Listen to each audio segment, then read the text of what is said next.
নমস্কার বন্ধুরা, আমি পায়েল আর তোমরা দেখছো ক্রিয়েটিভ কালার ওয়ার্ল্ড ব্লগ। আমার চ্যানেলে তোমাদের সকলকে স্বাগত জানাই। এখন সকাল 8টা মতো বাজে আর একটু চিয়া সিড জলে ভিজিয়ে নিচ্ছি, যেটা আমি রোজ খাই। আর এইটা দিয়ে এখন ঢাকা দিয়ে দিই।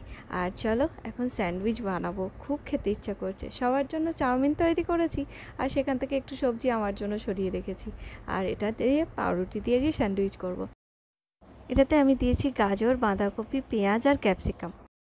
একটু গোলমরিচ দিচ্ছি আর একটু মেয়োনিজ দিচ্ছি। আর নুন দেব না, কারণ মেয়োনিজে তো নুন থাকে, সেই জন্য আলাদা করে আর নুন দিচ্ছি না। এবার এটা ভালো করে মেখে নিয়ে ঢাকা চাপা দিয়ে রাখবো। আর এটা বাচ্চা থেকে বয়স্ক সবাই কিন্তু খেতে পারবে, আর খেতেও খুব টেস্টি হয়, চটজলদিও হয়। তো এখন ঢাকা দিয়ে রেখে দেবো। তো চলো এখন গরম জলটা করে নিই। চিয়া সিডটা অলরেডি ভিজে গেছে, আর রাত্রে ভেজানো আমার হয়নি, তাই সকালবেলায় আমি ভেজালাম। আধ ঘন্টাটা ভিজে গেলেই যথেষ্ট। গরম জলটা হয়ে গেছে। আর এই ওয়াটার হিটার কেটলিটা আমি আমার বিয়ের সময় গিফট পেয়েছিলাম। এটা খুব কাজের জিনিস। এরকম একটা ওয়াটার কেটলি যদি হাতের কাছে থাকে না, চটজলদি জল গরম করে নেওয়া যায়। আর হোস্টেলের স্টুডেন্টরাও বোধহয় এতে ডিম সেদ্ধও করে নেয়। এখন একটু মধু দিয়ে নিচ্ছি। আর আমি না পাতিলেবু দিয়ে খাই না, আমার খুব অ্যাসিডিটি হয়। চলো এখন স্যান্ডউইচটা বানিয়ে নিই। আমি না এইভাবে একটা টিস্যু পেপার ভিতরে রেখে দিই। এই তাড়াহুড়োর সময় টিস্যু পেপার নাও, মোছো, যেন বড় ঝক্কির ব্যাপার মনে হয়। সেজন্য আমি মুছে টুছে এরকম করে একটা ফ্রেশ টিস্যু পেপার রেখে দিই, আর তৈরি করার সময় আবার একবার ওই টিস্যুটা দিয়ে মুছে নিই। আর স্যান্ডউইচ মেকারটা তুলে রাখার সময় আবার একটা ফ্রেশ এরকম টিস্যু পেপার ভিতরে রেখে আবার মুড়ে আমি রেখে দিই। এখন গরম করতে দিয়ে দিয়েছি। এবার দুটো পাউরুটির মধ্যে স্টাফিংটা ভরে নেব। আর এই সবজিটা না যত খুশি মন মর্জি মতো সবজি ভরে স্যান্ডউইচটা কিন্তু তৈরি করা যায়, খুব টেস্টি হয়। একদিন ট্রাই করে দেখো, খুব মজার। আর চাইলে পাউরুটিতে দুটো পাউরুটিতেই বাটার অ্যাড করা যায়। আমি আর আলাদা করে বাটার দিলাম না, মেয়োনিজ আছে তো, তো আলাদা করে আর বাটার দিলাম না, কারণ মেয়োনিজে অলরেডি কিন্তু তেল থাকে। ব্যাস আমার স্টাফিংটা রেডি। এবার আর একটু পুর দিয়ে দিই। বলো, প্রথমে না ভাবছিলাম আমি একটাই পাউরুটি খাবো, মানে দুটো পাউরুটি মিলিয়ে যে স্যান্ডউইচটা হবে ওই একটাই স্যান্ডউইচ খাবো। তারপর দেখলাম পুর একটু রয়েছে, সেই জন্য ভাবছি আরও একটা পাউরুটি রেডি করে নিই। এই যে একটা রেডি হয়ে গেল, আর তারপরে আবারও আর একটা তৈরি করে নেব। এই যে আরও একটা তৈরি করে নিচ্ছি। আর এই বাটিটায় যে মেয়োনিজটা লেগে রয়েছে না, এবার এই পাউরুটিটা দিয়ে ভালো করে চেঁচে পরিষ্কার করে নেবো। মেয়োনিজের মতো জিনিস ছাড়া যায় নাকি, সমস্ত চেঁচে পুচে খেতে হবে। বাস নেওয়া হয়ে গেল। এবার এটাকেও রেখে দিলাম। এবার স্যান্ডউইচ মেকারটাও গরম হয়ে গেছে। এখন এতে একটা করে পাউরুটি বসিয়ে দেবো। ব্যাস বসিয়ে দিলাম। এবার এটা চেপে দিলেই গরম হতে থাকবে। আর বেশ ক্রিস্পি মচমচে হয় কিন্তু। এই যে দেখো কেমন লাল লাল হয়ে গেছে। আর এখন কিন্তু খুব গরম, তাই চামচের সাহায্যেই তুলে নিচ্ছি। আর লাল লাল হয় আর মচমচেও হয়। আমাদের বাড়ির সবাই এটা খুব ভালোবাসে, কিন্তু সবাই যেটার ইচ্ছা ছিল চাউমিন খাবে, তাই সবাইকে চাউমিন করে দিয়েছি। আর আমি আজকে আমার জন্য দুটো স্যান্ডউইচ বানিয়ে নিলাম। এই যে ছুরি দিয়ে এভাবে একটু কেটে নিলি, খুব সুন্দর হয় কিন্তু। গরম গরম খুব ভালো লাগে। এখন একটু টমেটো সস নিয়ে নিচ্ছি আর একটু শসা কুচি দিয়ে নিয়েছি। ব্যাস আমার ব্রেকফাস্ট রেডি। আর এখন একটু মাছে নুন হলুদ মাখিয়ে নিচ্ছি, কারণ আজকে ঝিঙে আলু দিয়ে মাছের তরকারি করব। তাই সবার আগে মাছটা ধুয়ে নুন হলুদটা মাখিয়ে নিলে নুনটা তো ভিতরে ঢুকবে। মাছটা তো ফ্রিজে ছিল, তো নইলে না মনে হয় যেন নুনটা ভিতরে ঢোকেনি মাছে। সেই জন্য আগে থেকে নুন হলুদটা মাখিয়ে ঢাকা চাপা দিয়ে রেখে দেবো। চলো তাহলে দুপুরের রান্নাটা এবার শুরু করে দিই। আজকে না বড়ি দিয়ে, তারপর হচ্ছে করলা, বেগুন, এই আলু দিয়ে একটা চচ্চড়ি মতো করব। সেই জন্য তেলেতে করলাটা হালকা করে ভেজে নিচ্ছি। এই রান্নাটা আমি আমার মায়ের কাছ থেকে শিখেছি। আর এই তেতো চচ্চড়িটা করার সময় না করলাটা খুব বেশি ভাজলে হবে না, হালকা একটু ভেজে নিতে হবে। তারপরে দিয়ে দিতে হবে বড়ি। বড়ি তোমরা যতটা খেতে পছন্দ করবে সেরকমই দিও, আমি এই পরিমাণই দিয়েছি। এবার করলা আর বড়িটা বেশ ভাজা ভাজা হয়ে এলে এবার দিয়ে দিচ্ছি হচ্ছে কেটে রাখা আলু আর বেগুন। তোমরা চাইলে পেঁয়াজও দিতে পারো, আমি আজকে আর পেঁয়াজ দিলাম না। আজকে আমি পেঁয়াজ ছাড়াই বানালাম। তো এই চচ্চড়িটা না খেতে ভীষণ সুন্দর হয়, গরম ভাতে খুব ভালো লাগে। এখন দিয়ে দিচ্ছি একটু হলুদ আর পরিমাণ মতো নুন। তারপরে নাড়াচাড়া করে নেবো। এতে আদা বা কিছুই লাগে না, তো তো শুধু এইভাবে বানিয়ে নিলে খুব টেস্টি হয়। আর ও হ্যাঁ, আমি তো একটুখানি ফোড়ন দিতেই ভুলে গেছি কথা বলতে বলতে। তো তোমরা যারা নতুন রাঁধুনি বা আমার মতো এরকম ভুলে গেছো, তারা কি করবে, মাঝখানটা এইরকম করে একটু খুন্তি দিয়ে সবজিগুলো সরিয়ে ফাঁকা করে নেবে। তার মধ্যে এবার দিয়ে দেবে হচ্ছে একটু সর্ষের তেল,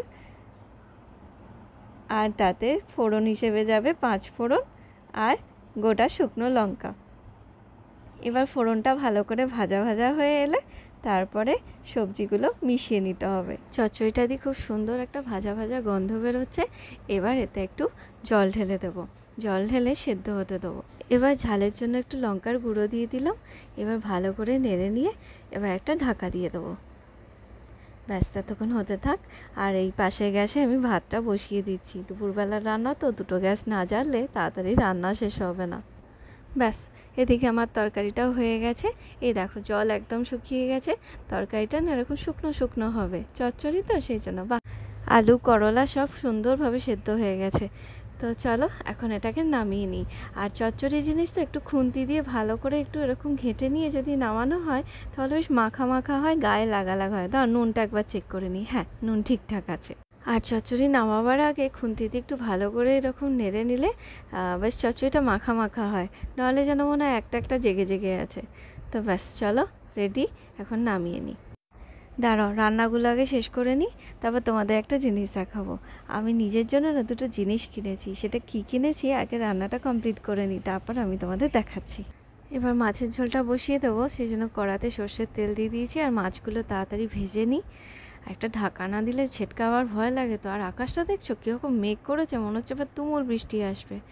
আর এ বাড়িতে না মাছ সবাই একটু কড়া করে ভাজা খায়, তো সেই জন্য একটু লাল লাল করেই ভাজলাম।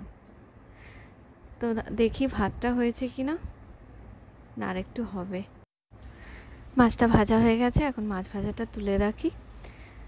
আর ঝিঙে আলুতে মাছের ঝোলটা ভীষণ টেস্টিও হয়, আর পেটের জন্যও ভালো। গরম তো এখন, কারণ কি বলো তো, বাইরে একবার বৃষ্টি হচ্ছে, একবার করে রোদ হচ্ছে, ফলে এমন উৎকট গরম লাগছে। তো সেই জন্য ঝিঙে আলু দিয়ে মাছের ঝোল করছি, পেট ঠান্ডাও হবে আর ঝিঙে আলু দিয়ে ঝোলটা খেতেও ভালো লাগে। যাক, মাছগুলো তোলা হয়ে গেছে, দাঁড়াও এবার তেলটা একটু তুলে রাখি। এতটা তেল দিয়ে ঝোল করব না। কালকে যখন বাঁধাকপি দিয়ে মাছের মাথা দিয়ে রান্না করব বলে ভেবে রেখেছি, তখন ওইটা দিয়ে দেবো। এখন একটু তেলেতে কালো জিরে আর কাঁচা লঙ্কা ফোড়ন দিয়ে ফোড়নটা একটু ভাজা ভাজা করে নিচ্ছি। ফোড়নের সুন্দর গন্ধ বেরোলেই দিয়ে দেবো পেঁয়াজ। আর এই পেঁয়াজটা একটু লাল লাল ভাজা ভাজা হয়ে গেলে এবার দিয়ে দেবো কেটে রাখা ঝিঙে আর আলু। আর এটাকে ভালো করে কিন্তু হেলুনি করতে হবে, তাহলে কিন্তু ঝিঙের কাঁচা গন্ধটা চলে যাবে। এখন দিয়ে দিচ্ছি পরিমাণ মতো নুন, তারপর হলুদ গুঁড়ো, একটু আদা বাটা। এবার এগুলো ভালো করে মিশিয়ে নেব। ঝিঙের কাঁচা গন্ধ চলে গেছে। এবার দিয়ে দিচ্ছি একটু জিরে গুঁড়ো। এই রান্নাটা খুব বেশি মশলা লাগে না। এবার জল দিয়ে দিচ্ছি, জল দিয়ে একটু বেশি করেই জলটা দিচ্ছি, দিয়ে এবার ফুটতে দেবো। আর এবার একটু ফুটে গেছে, এবার দিয়ে দেবো ভাজা মাছগুলো। ভাজা মাছটা দিয়ে দেওয়ার পরেই দিয়ে দেবো হচ্ছে একটু লঙ্কার গুঁড়ো, একটু ঝালের জন্য। বাস, এবার একটা ঢাকা দিয়ে দেবো, ততক্ষণ হতে থাক। চলো এবার বানিয়ে নিই থানকুনি পাতা বাটা। এই রেসিপিটা কিন্তু খুব সহজ। এগুলো হচ্ছে থানকুনি পাতা, আর ভালো করে জল দিয়ে ধুয়ে নিতে হবে। ধুয়ে নেওয়ার পরে একটা মিক্সিং জার নিতে হবে। তো মিক্সিং জারেতে দিয়ে দেবো হচ্ছে দুটো কাঁচা লঙ্কা, আর তার সাথে এই পাতাগুলো ভালো করে ধুয়ে ওই জারে দিয়ে দেবো। দেওয়ার পরে দিয়ে দেবো হচ্ছে পরিমাণ মতো একটু নুন। এবার মিক্সিতে ঘুরিয়ে একটা পেস্ট বানিয়ে নিলেই কিন্তু থানকুনি পাতার পেস্ট রেডি। দেখো পেস্টটা এইরকম হবে, খুব মিহি মোলাম হবে। আর একটা কন্টেনারে রেখে দিলে 2-3 দিন কিন্তু ফ্রিজে রেখে আরামসে খেতে পারবে।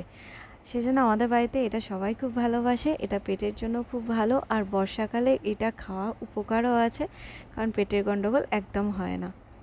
এই দেখো পেস্টটা এইরকম হবে। চলো এবার রান্নাঘরে যাই, দেখি মাছের ঝোলটা হয়েছে কিনা। হ্যাঁ, মাছের ঝোল হয়ে গেছে। দাঁড়াও নুনটা একবার চেক করি। হ্যাঁ, নুনটা ঠিকই আছে। তো চলো এটা এখন নামিয়ে রাখি।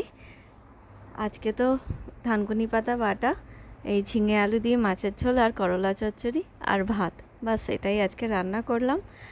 আর দাঁড়াও এটা আগে নামিয়ে নিই। আর হ্যাঁ, যেটা বললাম না আমি দুটো জিনিস কিনেছি। মাঝে মাঝে তো নিজেকেও একটু গিফট দেওয়া দরকার, তাই না বলো?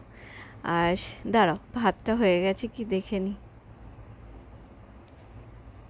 হ্যাঁ, ভাতটা হয়ে গেছে। চলো ভাতটা এবার নামিয়ে নিই। সবসময় সব রকম ব্যস্ততার মাঝখানেও মাঝে মাঝে নিজেকে ভালোবেসে নিজের জন্য একটু গিফট কেনা, একটু সারপ্রাইজ দেওয়া নিজেকে, এটা দরকার। এতে মনটাও ভালো থাকে। সেজন্য নিজের জন্য এই দুটো গিফট কিনেছি। পায়ের নূপুর কিনেছি। কেমন হয়েছে বলো কিন্তু। স্লিকের ওপরই, সরু চেন। আর তার সাথে আরও একটা জিনিস কিনেছি, সেটা হচ্ছে পায়ের দুটো আঙট কিনেছি। দাঁড়াও দেখাই। এই যে, এই ডিজাইনটাও বেশ স্লিকের ওপরে, দেখে খুব ভালো লাগলো, তাই নিয়ে নিলাম। কেমন হয়েছে কমেন্ট করে জানিও। আমার তো মনে হয় মাঝে মাঝে নিজের জন্য টুকটাক এরকম কিনলে না, নিজেকে নিজেই উপহার দিলে মনটা বেশ ভালো লাগে। তো এই দুটো জিনিসই নিয়েছি। আর আকাশে কীরকম বৃষ্টি হচ্ছে দেখছো? যাই হোক, আজকের ব্লগটা তাহলে এখানেই শেষ করছি। দেখা হচ্ছে পরের একটা ব্লগে। আর আমার ব্লগগুলো যদি ভালো লাগে একটা লাইক, শেয়ার আর সাবস্ক্রাইব করে দিও।